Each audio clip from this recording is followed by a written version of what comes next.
Hello guys, welcome to रियासत college YouTube channel. आज हम देखेंगे कि हम लारावेल के अंदर किस तरह से अपनी कोडिंग को इन्हांस कर सकते हैं। कोडिंग जो स्टैंडर्ड्स होते हैं उसको हम किस तरह से फॉलो कर सकते हैं। आज का हमारा यही है कि हम किस तरह से इसको देखते हैं। इधर हम चलते हैं। यहाँ पे ये देखें, मैंने एक पीडीएफ की फाइल बनाई हुई है जिसके अंदर मैंने आपको कंट्रोलर के अंदर किस तरह से काम करना है वो बताऊंगा। नेमिंग कन्वेंशन कैसे है, ये देखिए मैंने ना एक पहले आउटलाइन बनाई है जिसके अंदर मैं बता रहा हूँ कि नेमिंग कन्वेंशन किस तरह से है। इसी तरह से रीडेबल जो है और डिस्क्रिप्टिव वेरिएबल्स कैसे हम डिफाइन कर सकते हैं। इसके अलावा हमारे पास फैट कंट्रोलर को आपने अवॉइड करना है, रेपोजिटरीज को, सिंगल रेपोजिटरी जो होती हैं उसको, इसी तरह से रिपीट आपका जो क्यूरीज होती हैं रिपीट को किस तरह से आप उसको यूज़ कर सकते हैं। आप एलोकेंट को यूज़ करते हैं, एसक्यूएल रॉ क्यूरी नहीं यूज़ कर सकते। इसमें मैंने दोनों तरीक़ों से बताऊंगा कि आपकी अच्छी प्रैक्टिस कौन सी है और बैड प्रैक्टिस कौन सी है।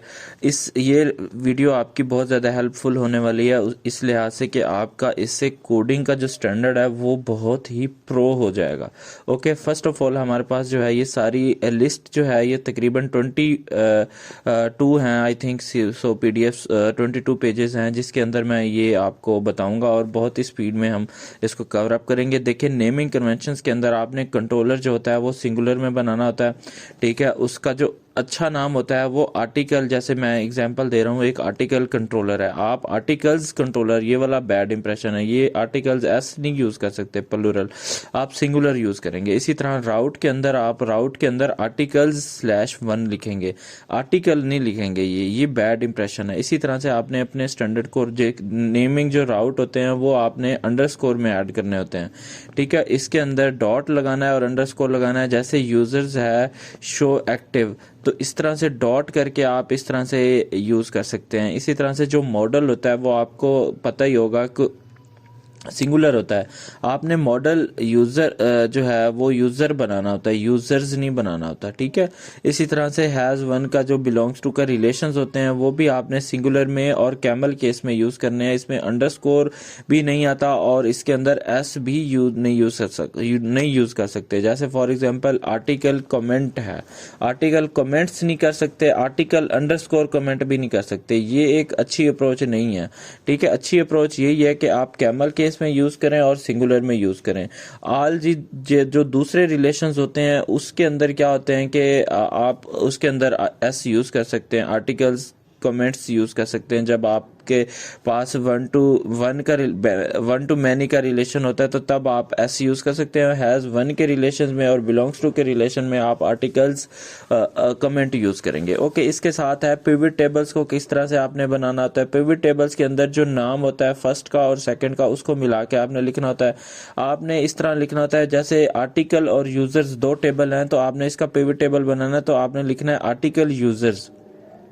ओके, आपने इस तरह नहीं लिखना आर्टिकल यूजर्स आर्टिकल और कॉमा फिर आर्टिकल्स यूजर्स, ये बैड इंप्रेशन है। इसी तरह से आप जो टेबल्स बनाते हैं टेबल्स के अंदर जो है वो कोमा आप नहीं लगा सकते। इस तरह से आप अंडरस्कोर के अंदर ऐड कर सकते हैं।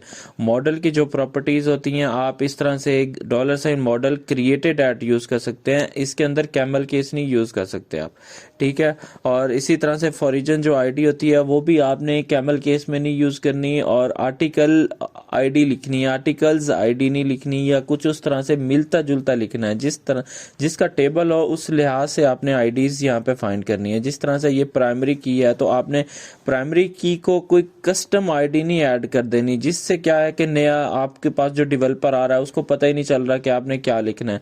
जैसे प्राइमरी आईडी है, डिफॉल्ट में लारावेल आईडी ऐड करता है, उससे क्या होती है कि इंडेक्सिंग भी आईडी से हो जाती है आपकी, कस्टम आईडी नहीं लिख सकते आप।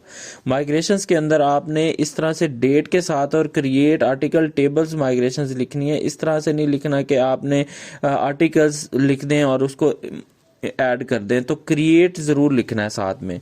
और जो मेथड है ये कैमल केस आपने यूज करना है। इसके जितने फंक्शंस हैं वो सारे आपने कैमल केस में यूज करने हैं। गेट ऑल जैसे लिखा हुआ है, गेट अंडरस्कोर ऑल नहीं कर सकते। इसी तरह से ये वेरिएबल्स हैं सारे आपने कैमल केस में यूज करने हैं। कलेक्शंस जो होती है वो आपने इस तरह से ऐड करनी है, यूजर्स एक्टिव और इसकी गेट जो एक्टिव है ये आपकी जो है आपके मॉडल्स के अंदर फंक्शंस बना होता है, उसको वो ऐड कर रहा है, गेट कर रहा है, और उसके साथ उसके सारे जितने भी यूजर्स होंगे वो गेट कर लेंगे। ऑब्जेक्टिव के अंदर क्या होता है कि आपने डिस्क्रिप्टिव और सिंगुलर यूज करना है, और कलेक्शंस के अंदर आपने प्लूरल यूज करना होता है। ठीक है, ये जैसे इसका नाम है एक्टिव यूजर्स लिखना है आपने, यहाँ पे एक्टिव यूजर जब आप एक गेट कर रहे हैं, सिर्फ एक है, तो फिर आपने एक्टिव यूजर लिखना है। जब आप मल्टीपल कलेक्शंस गेट कर रहे हैं तो फिर यूजर्स लिखनी है अरे के साथ। ठीक है, इसी तरह से व्यू जब आपने कुछ कन्फिग की फाइल बनानी होती है तो वो भी आपने अंडरस्कोर में ही बनानी होती है। ठीक है, व्यू की जो फाइल होती है वो भी आपने अंडरस्कोर में बनानी होती है, कैमल केस में ब्लेड की फाइल नहीं बनानी। ओके, कन्फिग की जो फाइल है वो भी आपने अंडरस्कोर में ही बनानी है, गूगल अंडरस्कोर कैलेंडर के नाम से, कैमल केस में नहीं बनानी।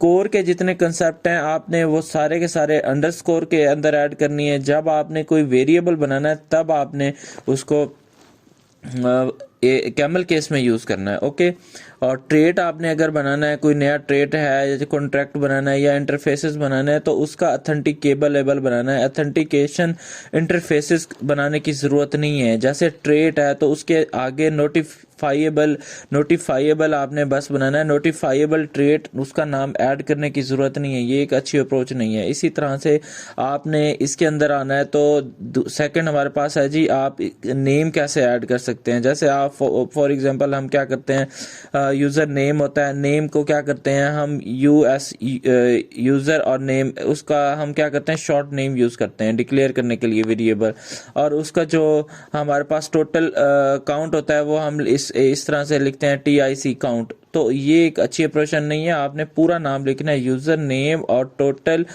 इसको आपने वेरिएबल डिफाइन करना होता है, उसके लिए आपने कैमल केस ही यूज करना है। जैसे टोटल आइटम काउंट है कितने ये हैं। इसी तरह से आपने जो स्कोप बनाना है उसके अंदर जो क्यूरी की होती है, हम बाज दफ़ा क्यू लिख के और उसके ऊपर जो है इस तरह से बना लेते हैं, क्यूरी अप्लाई कर देते हैं। यहाँ पे ये गलत अप्रोच है। आपने जो गुड अप्रोच है वो ये यूज़ करनी है कि उसके अंदर जो क्यूरी बिल्डर के साथ क्यूरी का है ना, वो पूरा क्यूरी का पूरा वेरिएबल आपने लिखना है, क्यू नहीं लिखना, जल्दी नहीं करनी। जैसे ये देखें, अंडरस्कोर नहीं आपने ऐड करना फर्स्ट नेम लास्ट नेम के अंदर, आपने first name last name camel case में यूज करना है। इसी तरह से उसका जो सिंटैक्स है, आपने करंट पोस्ट लिखना है तो इस तरह से, इज एक्टिव लिखना है तो इस तरह से। तो आपने ये जो नेमिंग कन्वेंशन है ये बहुत ज़्यादा अहम है। आपने इसको देखते हुए कैमल केस को यूज़ करना है। जिस पर्पस के लिए आप नेम या वेरिएबल डिक्लेयर कर रहे हैं वो जो नेम है वो उस चीज़ को रिप्रेजेंट कर रहा हो आपका। अगर आप अरे बना रहे हैं तो ये एक अच्छी अप्रोच नहीं है। आप अरे के अंदर मल्टीपल यूजर हैं और आप यहाँ पे यूजर लिख रहे हैं, ये अच्छी अप्रोच नहीं है। आपने यूजर्स की अरे बनानी है, यूजर्स, और उसके अंदर फिर आपके पास एक अरे आ रही है कि ये मल्टीपल यूजर हैं। इसी तरह से अनसेट के अंदर आपने किस तरह से अनसेट करना है ये देखें। आपने जब आप शॉर्ट एंड रीडेबल जो सिंटैक्स होता है उसके अंदर आप क्या करते हैं कि बाज़ दफ़ा आपने रिक्वेस्ट फिर सेशन और फिर गेट करते हैं कार्ड को, ये एक अच्छी अप्रोच नहीं है। और रिक्वेस्ट इनपुट के अंदर आप इनपुट नेम लिखते हैं। आज इसकी अपडेटेड जो आपकी जो अपडेट है लारावेल 11 के अंदर, लारावेल 10 के अंदर, आपने सेशंस के अंदर आपने वो वेरिएबल पास करना है जो आपने गेट करना है। तो इस तरह से आप इसको गेट कर सकते हैं। रिक्वेस्ट नेम लिख लें तो वो डायरेक्ट एक्सेस हो जाएगा। ये आपको ज़रूरत नहीं है रिक्वेस्ट फिर इनपुट और फिर उसका नेम आगे गेट करें, तो ये एक अच्छी अप्रोच नहीं है। मोर इसकी जो एग्जाम्पल है, आप इस तरह से सेशन गेट कर सकते हैं तो इस तरह से करें। सेशंस के अंदर मल्टीपल डाटा है तो इस तरह से गेट करें। रिटर्न रीडायरेक्ट बैक करने की बजाय रिटर्न बैक कर दें। इसी तरह से ये एक अच्छी अप्रोच उन्होंने सब बनाया हुआ है। ऐप के अंदर मेक क्लास बनाने की बजाय आपने ऐप का हेल्पर फंक्शन यूज करना है। कार्बन 9 की बजाय 9 या टुडे ऐड करेंगे तो तब भी आपको आज की डेट मिल जाएगी। इसी तरह से ऑर्डर्ड बाय आईडी डिसेंडिंग करना है, ऑर्डर्ड बाय आईडी असेंडिंग करना है। तो ये क्या है कि ये इन्होंने फंक्शंस बनाए हुए हैं, आपने उसको यूज करना है, ना कि आप 4 लाइनें 4 वर्ड लिखने की बजाय एक वर्ड से ही अगर आपका काम होता है तो आपने इस चीज को यूज करना है। ओके, फर्स्ट और नेम की बजाय आपने वैल्यू के अंदर नेम ऐड कर देंगे तो तब भी आपका ये चल जाएगा। सिलेक्ट की बजाय गेट के अंदर आपने वो वाले वेरिएबल्स ऐड करने हैं जो जो वेरिएबल्स आपको चाहिए। जैसे हम सिलेक्ट करते हैं किसी कॉलम को, सिलेक्ट करते हैं फिर उसको गेट कर देते हैं, इस तरह आप गेट के अंदर वो अरे पास कर दें। ओके, फैट कंट्रोलर को आपने अवॉइड करना है। फैट कंट्रोलर का मतलब ये है कि आपने क्या करना है, अपने ही मॉडल्स के अंदर, कंट्रोलर के अंदर क्या होता है कि बार बार क्यूरी लगा रहे होते हैं, विद के अंदर आपने ये वाली फिर क्यूरी लगा दी है। इसको आपने कम करने की बजाय आपने क्या करना है, अपने मॉडल्स के अंदर जाना है, यहाँ पे एक फंक्शंस बना देना है। उस फंक्शंस को फिर क्या होता है कि आपने डायरेक्ट कॉल कर लेना है इस तरह से, दिस क्लाइंट। क्लाइंट के अंदर क्या होगा कि क्लाइंट आ गया, क्लाइंट के अंदर ये सारा का सारा उसका गेट विद न्यू ऑर्डर्स, जो आपका न्यू ऑर्डर्स होगा टुडे का, वो सारा का सारा आ जाएगा। किस तरह से आएगा, आपने मॉडल्स के अंदर जाके फंक्शंस बना देना है कलेक्शंस का। आप बजाय यहाँ पे कंट्रोलर के अंदर लिखने की बजाय मॉडल्स के अंदर लिखें और उसको कॉल करवा दें। और हमारे पास क्या होता है कि हम ना अपनी एप्लीकेशंस के अंदर बहुत सारी इमेजेस अपलोड कर रहे होते हैं, तो क्या होता है कि हम इमेजेस के लिए हर दफ़ा एक नया रिक्वेस्ट हैज़ फाइल ऐड करते हैं। ये देखें इस तरह से कंट्रोलर के अंदर, और फिर हम अगर हमारे पास फाइल आ रही है तो फिर हम उसको अपलोड करते हैं। इस चीज़ को अवॉइड करने की बजाय आपने क्या करना है कि एक आर्टिकल की रेपोजिटरी बनानी है छोटी सी, जिसके अंदर इमेज ही अपलोड हो रही होगी। इमेज का उसके अंदर फंक्शन होगा। आपने क्या करनी है, उसको क्या करना है कि पहले अपने कंस्ट्रक्ट के अंदर लोड करवा लेना है, फिर उसको क्या करना है, दिस के कीवर्ड्स के साथ आर्टिकल रेपोजिटरी को कॉल करवाना है, और फिर आगे उसका फंक्शन जो होता है इमेज आर्टिकल रेपोजिटरी को कॉल करवाना है, फिर इमेज अपलोडिंग का जो उसका फंक्शन है उसको आपने कॉल करवाना है। ये क्या होगा, एक दफ़ा आप बना लेंगे, फिर आप जिस कंट्रोलर के अंदर मर्जी कॉल करवा के इसको इस तरह से पास करेंगे, तो ये एक अच्छी अप्रोच बन जाती है आपकी। फिर है सिंगल रेपोजिटरी प्रिंसिपल, DRY। इसके अंदर क्या होता है कि आपके पास डिफरेंट रोल होते हैं, एक ही एंड ऑपरेशंस के साथ आप एक ही जो है इफ के अंदर मैनेज कर रहे होते हैं। ये एक अच्छी अप्रोच नहीं है। इसके लिए क्या होता है कि आप ना एक इज वेरीफाई क्लाइंट के नाम से बना लें फॉर एग्जांपल, तो उसके अंदर क्या होता है कि ऑथ के अंदर ये सारे यूजर्स एक दफ़ा वेरीफाई कर लें। यहाँ पे रिटर्न गेट लॉन्ग नेम ये भी ऐड कर लें, ठीक है, इसके अंदर सारे नेम आ जाएंगे। फिर इस तरह से get full name short name ये ऐड कर लें, ठीक है। जैसे यहाँ पे मैं नेम ऐड कर रहा हूँ, ये देखें रिटर्न के अंदर यहाँ से ले रहा हूँ, ठीक है। इसकी बजाय क्या करूँगा, यहाँ से मैं कह रहा हूँ कि एक ही फंक्शंस बनाऊंगा, एक फंक्शंस के अंदर काम हो जाएगा। इज वेरीफाई, मैं इसको थोड़ा सा, आप इसको स्टॉप करेंगे ना, वीडियो को स्टॉप करके इस पूरे फंक्शंस को देखेंगे, इसको भी देखेंगे, बैड को भी और फिर गुड को भी देखेंगे, तो फिर आपको समझ आ जाएगी कि ये किस तरह से गुड और बैड है, कि आप एक ही दफ़ा लिख रहे हैं और उसको बार बार यूज़ कर रहे हैं, ठीक है। डोंट रिपीट, आपने अपनी जो कोड है उसको रिपीट नहीं करना, बार बार नहीं लिखना। आपने स्कोप बना लेना है यहाँ पे, एक्टिव स्कोप, और इसको गेट स्कोप एक्टिव को और गेट स्कोप को दोनों को फिर क्या करना है, गेट के साथ गेट करना है इस तरह से। इस यहाँ पे मैं गेट कर रहा हूँ, ये दो स्कोप बने हुए हैं देखें ये वाले, ठीक है। एक अच्छी अप्रोच यही है कि आप जो है एक ही दफ़ा लिखें और उसको बार बार कॉल करें। यहाँ पे क्या है कि यहाँ पे भी वो कॉल करवा रहा है गेट को, यहाँ पे भी गेट कर रहा है, फिर ये दोनों दो लाइंस की बजाय यहाँ पे एक लाइन में चला गया कोड, और आपका एक लाइन भी बच गई, और आपकी जो कोड की और प्रोसेसिंग स्पीड है वो भी इन्हांस हो जाएगी। ओके, इसके साथ ही आपने क्या करना है, एलोकेंट के अंदर आपने एलोकेंट को यूज़ करना है। प्रेफर है कि लारावेल को जब आप यूज़ करते हैं तो एलोकेंट यूज़ करें, आप रॉ क्यूरी को बहुत ही कम यूज़ करें। जैसे इन्होंने कहा है कि ये एक अच्छी अप्रोच नहीं है। सिलेक्ट कर रहे हैं आप फ्रॉम आर्टिकल्स का, यहाँ पे टेबल्स बता रहे हैं, फिर उसको फ्रॉम यूजर्स बता रहे हैं, फिर आपके अंदर उसके सारे फंक्शनैलिटी ऐड करवा के और फिर गेट करें। यहाँ पे क्या है, डायरेक्ट हैज़ प्रोफाइल के अंदर आप गेट लेटेस्ट कर लें तो आपका एक लाइन के अंदर कोड कंप्लीट हो जाता है, जहां पे आप 12 लाइन लिख रहे हैं।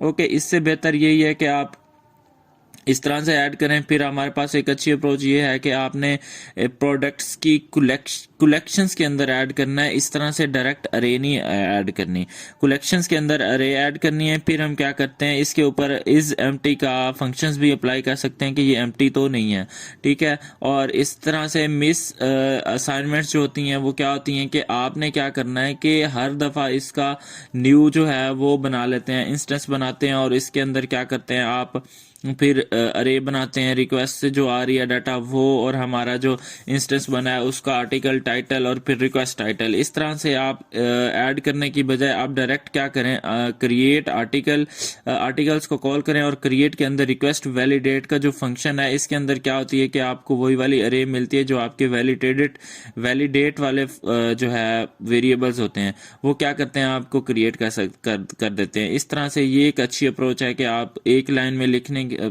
10 लाइन या 20 लाइन या 30 लाइन का आपका फॉर्म है उसको एक लाइन में आप कन्वर्ट कर सकते हैं। यहाँ से आपने ब्लेड की क्यूरी, ब्लेड के अंदर डायरेक्ट क्यूरी को अवॉइड करना है कि ब्लेड के अंदर आपकी डायरेक्ट क्यूरी नहीं लगनी चाहिए। जैसे हम ब्लेड के अंदर रिक्वेस्ट हम एक पूरे मॉडल्स का पाथ दे देते हैं और फिर ऑल कर देते हैं। इस तरह से ये एक अच्छी अप्रोच नहीं है। यहाँ पे बहुत सारे यूजर्स भी हो सकते हैं, 50, 100, 2000, 5000, तो फिर क्या होगा कि ये आपका सिस्टम बैठ जाएगा। इससे बेहतर ये है कि आपने क्या करना है कि कंट्रोलर से आपने डाटा को पास करना है अपने ब्लेड के ऊपर। कंट्रोलर से गेट करने के बाद जस्ट आपने कलेक्शंस या अरे ही आपने ब्लेड के ऊपर ले जानी है, आपने डायरेक्ट मॉडल को कॉल नहीं करवाना आपने। ओके इसके साथ ही आपने जेएस जो है वो आपने ब्लेड के अंदर इस तरह से नहीं ऐड करनी जिस तरह से ये आपको बता रहा है। आप इनपुट के अंदर डायरेक्ट ऐड द जेसन लिखेंगे तो आप खुद ही यहाँ पे क्या है कि उसको डिकोड कर लेंगे, ठीक है। और इसी तरह से अगर हम जाते हैं जी उसकी टाइप डिक्लेरेशंस के ऊपर, तो आप जो फंक्शंस बनाते हैं आपने मेक श्योर करना है उस फंक्शंस के अंदर क्या होना चाहिए कि उसकी रिटर्न टाइप ऐड होनी चाहिए, उसके अंदर जो पैरामीटर्स पास हो रहे हैं उसकी भी टाइप ऐड होनी चाहिए। जैसे इंट है तो ये फ्लोट है, प्राइस में फ्लोट आनी चाहिए। इंट जो है वो क्वांटिटी में आनी चाहिए, 1 2 3 4, ये ना हो कि 1.1 क्वांटिटी आ रही हो। ये एक अच्छी अप्रोच नहीं है, ठीक है। ताकि आपकी जब आप मल्टीप्लिकेशंस करेंगे यहाँ पे क्वांटिटी को प्राइस के साथ, तो आपका क्या हो कि एक फंक्शंस करेक्ट हो, गलत डाटा आएगा तो फिर आपका एरर जनरेट कर देगा वो, ठीक है। इसी तरह से क्लास को किस तरह से डिक्लेरेशंस करते हैं, आपने क्लास को इस तरह से डिक्लेरेशंस करनी है सेव यूजर्स का, और इसी तरह से डिक्लेरेशंस की जो टाइप है वो आपने जरूर ऐड करनी है। जैसे वॉइड है, इसी तरह से फ्लोट है, आप जो आपने क्लास डिफाइन की है या बनाई है उसकी रिटर्न टाइप आप जरूर ऐड करें। ओके नेक्स्ट हम चलते हैं, हम ये देखते हैं कि हम किस तरह से कंटेनर्स के अंदर लॉन्ग टर्म प्रोजेक्ट्स को देख सकते हैं। आप क्या करते हैं कि एक जब आप एक बड़ा फॉर्म होता है क्रिएट का, अपडेट का, डिलीट का, उसके अंदर क्या होता है कि हर दफा आप अपने कंट्रोलर को कॉल करके उसका ऑब्जेक्ट बनाते हैं न्यू का। ये एक अच्छी अप्रोच नहीं है। आपने क्या करना है कि एक कंस्ट्रक्ट का फंक्शंस बनाना है, जैसे ही वो उस राउट पे आएगा तो क्या होगा कि उस कंटेनर के अंदर वो डायरेक्ट खुद ही बाइंड हो जाएगा, ठीक है। आप कंस्ट्रक्ट के अंदर अपने जो मॉडल्स है उसको बाइंड करवा दें, फिर उसके दिस के फंक्शंस के साथ उसके ऊपर कंडीशंस लगाएं, क्रिएट की, वेयर की, जो भी आपने कंडीशंस लगानी है, फाइंड की, तो दिस यूजर्स, और फिर आगे उसका वैलिडेटर या क्रिएट कर रहे हैं या आप उसको अपडेट कर रहे हैं या उसको फाइंड कर रहे हैं या वेयर कर रहे हैं या गेट लेटेस्ट कर रहे हैं, जो आप उसके ऊपर कंडीशंस ऐड करना चाहें ऐड कर सकते हैं। आपने उसको अपने बाइंड कर देना है अपने कंटेनर्स के अंदर कंस्ट्रक्ट के जरिए। ओके नेक्स्ट हमारे पास है जी, आप क्या कर सकते हैं कि एक हेल्पर फंक्शंस बना सकते हैं जिसके ज़रिए से क्या होगा कि हमारे पास बहुत सारा जो फंक्शंस हैं वो बार बार यूज़ करने की बजाय एक ही के ऊपर यूज़ कर सकते हैं। और साथ ही आपने इसके अंदर क्या यूज़ करने होते हैं, नेमिंग कन्वेंशंस भी अच्छी यूज़ करनी होती हैं। जैसे हमारे पास इज़ नॉर्मल है और ये बूलियन है, ठीक है। इसके लिए एक अच्छी अप्रोच ये है कि आप यहाँ से क्या करें कि उसका आर्टिकल्स यहाँ से इनम्स बनाएं। इनम्स के अंदर टाइप नॉर्मल्स होनी चाहिए। ये इनम्स क्या होंगे कि डेटाबेस के अंदर तो नॉर्मल होगा लेकिन आपके पूरे प्रोजेक्ट के अंदर ये इनम्स चल रहे होंगे। आपने इनम्स को ज़रूर यूज़ करना है अपने कोड के अंदर। इस तरह से ये डायरेक्ट नहीं है कि आप टाइप के अंदर नॉर्मल दे दें, एक अच्छी अप्रोच नहीं है। आप इस तरह से उसको नॉर्मल दें और रिटर्न के ऊपर इस तरह से मैसेज दें, रिटर्न रीडायरेक्ट बैक मैसेज, और मैसेज के अंदर ऐप और आर्टिकल एडिट्स का जो भी मैसेज आप देना चाहें वो दे सकते हैं। ओके नेक्स्ट हमारे पास है जी कन्फिग और कन्फिग हेल्पर्स। कन्फिग हेल्पर को यूज करना है, आपने डायरेक्ट ENV को कॉल नहीं करवाना। ये देखें, आपने API की कहीं पे यूज करनी है तो $API की डायरेक्ट यूज कर रहे हैं, ये एक अच्छी अप्रोच नहीं है। आपने क्या करना है, कन्फिग के अंदर आना है, API डॉट की के अंदर जाके यहाँ से आपने API की उठानी है, ये एक अच्छी अप्रोच है। ओके नेक्स्ट हमारे पास है जी, आप रिक्वेस्ट के अंदर क्या करते हैं, कंट्रोलर के अंदर ही वैलिडेशन अप्लाई कर रहे होते हैं। ये एक अच्छी अप्रोच नहीं होती। आप इसके लिए एक सेपरेट क्लास बनाएं जिसका जिसका होता है, जिसके जरिए से हम क्या है वैलिडेशन कर सकते हैं। For example PHP artisan make जो है रिक्वेस्ट, और उस जो वैलिडेशंस कर रहे हैं, क्रिएट फॉर्म है, आर्टिकल जो है वो फॉर्म है, आर्टिकल जो क्रिएट का फॉर्म है वो आप उसकी रिक्वेस्ट सेपरेट बनाएं। जो पोस्ट रिक्वेस्ट है, जैसे पोस्ट क्रिएट कर रहे हैं तो उसकी पोस्ट की रिक्वेस्ट होगी, तो इस तरह से आपने उसकी रिक्वेस्ट बनानी है और उसके अंदर आपने जितनी वैलिडेशंस हैं वो अप्लाई करना है। ये एक अच्छी अप्रोच होती है। ओके, इसके लिए आपने क्या करना है कि नेक्स्ट हमारे पास टॉपिक है जी एक्सेसर और म्यूटेटर। एक्सेसर और म्यूटेटर का इंटरव्यू क्वेश्चन भी बहुत ज़्यादा पूछा जाता है। ये क्या करता है कि आपने जैसे जो डेट है वो आपने क्या करनी होती है, हर दफ़ा उसको फॉर्मेट करना होता है। उसके ज़रिए से जब आपने सेव करनी होती है, डेट सेव करनी होती है, जब आपने गेट करनी होती है तो तब आपने कुछ और ही फॉर्मेटेड डेट चाहिए होती है। तो आप इस तरह से उसको प्रोटेक्टेड डेट के अंदर लिखेंगे तो फिर आप क्या कर सकते हैं, उसकी फॉर्मेशंस कर सकते हैं सारी की सारी ना। और इसके साथ ही आप इसको व्यू के ऊपर जिस तरह से आप ऐड करना चाहें और उसको टू स्ट्रिंग डेट कर सकते हैं, टू स्ट्रिंग जिस डेट के अंदर करना चाहें आप कर सकते हैं, उसका मर्जी से फॉर्मेट ऐड कर सकते हैं। ठीक है, कुछ स्टैंडर्ड लारावेल के टूल हैं। अब हमने इसके जो कोडिंग स्ट्रक्चर था वो सारा देख लिया। अब हमारे पास आता है कि हम किस तरह से उसको स्टैंडर्ड जो टूल्स है वो आप देख सकते हैं। ऑथराइजेशंस के लिए आपने पॉलिसीज को यूज करना होता है या थर्ड पार्टी कुछ भी आप पैकेजेस भी यूज कर सकते हैं।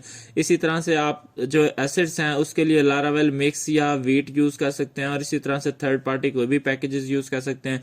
डेवलपमेंट इन्वायरमेंट के लिए लारावेल को यूज कर सकते हैं, होस्टिंगर्स या इसी तरह से डॉकर को भी यूज कर सकते हैं, थर्ड पार्टी हमारे पास है। डिप्लॉयमेंट के लिए लारावेल जो है कोई भी आप यूज कर सकते हैं, डायरेक्ट जिप करके भी ऐड कर सकते हैं। टेस्टिंग के लिए आपने PHP यूनिट को यूज करना है या पास्ट कोई भी यूज कर सकते हैं। ब्राउजिंग के लिए लारावेल, रस्ट और कोडिंग पैटर्न्स, कोड पैन्स कोई भी यूज कर सकते हैं। ऑनलाइन आपने कहीं पे उसको ब्राउजर की टेस्टिंग करनी है। डेटाबेस के लिए आपने मेक श्योर करना है कि एक अच्छी अप्रोच यही है, स्टैंडर्ड यही है कि आपने एलोकेंट को यूज करना है। टेम्पलेटिंग के लिए ब्लेड को यूज करना है। डाटा के लिए लारावेल कलेक्शंस यूज करनी है। फॉर्म के लिए लारावेल क्लास यूज करनी है। ऑथेंटिकेशंस के लिए इन बिल्ट ऑथेंटिकेशंस करनी है। API जो टोकन होती है, API ऑथेंटिकेशंस के लिए लारावेल पासपोर्ट, सिंकटाइम, इस पे मेरी वीडियोस ऑलरेडी बनी हुई हैं, आप उसको देख सकते हैं। और लारावेल JWT टोकन की भी वीडियो बनी हुई है, आप वो भी देख सकते हैं। इसी तरह से APIs के लिए आपने बिल्ट इन इसकी अपनी APIs है क्रिएशंस के लिए, और आपको कोई पैकेजेस नहीं यूज करना पड़ता। इसी के साथ ही आपने जो DB स्ट्रक्चर है वो माइग्रेशंस को यूज करना है, आपने डायरेक्ट टेबल नहीं बनाने। लोकलाइजेशंस के अंदर इनबिल्ट जो लोकलाइजेशंस है आपने वो यूज करनी है। रियल टाइम कम्युनिकेशंस के लिए और आपने पुशर यूज करनी है, लारावेल इको यूज करनी है, और रिवर्ब यूज करना है लारावेल 11 के अंदर। ठीक है, उसकी भी मेरी वीडियो ऑलरेडी है, अगर आपने लारावेल रिवर्ब को सीखना है तो आप वो भी देख सकते हैं। इसी तरह से आपने टेस्टिंग डाटा के लिए सीडर यूज करने हैं, फैक्ट्री मॉडल, फेकर ये यूज करने हैं।